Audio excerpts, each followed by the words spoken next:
On this machine, there is a mending stitch. It is neat because it's all built in. It's in menu A, stitch number 23. So what it's going to do is it's going to tell me I need foot A, so I'm going to switch that back first. Always use the foot recommended. It has a little picture of our reverse button on screen. So that's going to indicate that I'm going to be sewing down, and when I get to the length I need, I'm going to touch the reverse button to tell the machine that's how long I need it.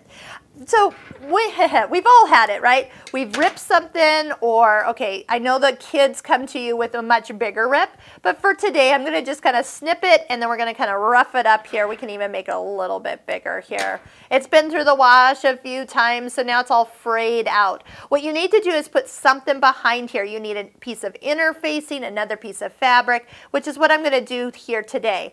Now notice the stitches are going straight up and down, and that's exactly how they're going to sew. So if you just have a single rip, you're going to need to put it opposite, so then that it can contain that, not just go parallel to the opening. So actually for today, I think I can go ahead and do this. Now I'm going to start it in the upper left corner of where the rip is, so I can kind of get a good covering going here.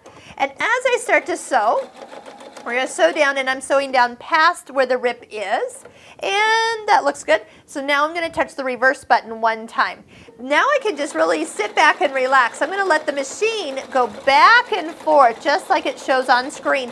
And what it's doing is it's going back and forth at each of the needle positions. There was about 29 needle positions, and it's just going back and forth. It's recreating the fabric. So it'll stop when it's done. As it reaches the other side of the foot, it does a lock, and we can actually just go ahead and cut right there. Now if the rip was bigger than the opening of the foot, because that's as far as it can stitch, then what we would do is start again, and I would start by overlapping a few stitches and keep on going. Isn't that nice? It really does fill it in just perfectly, and if I'd matched my thread, it would have disappeared completely and puts a nice, it almost feels like the fabric's been recreated in that area.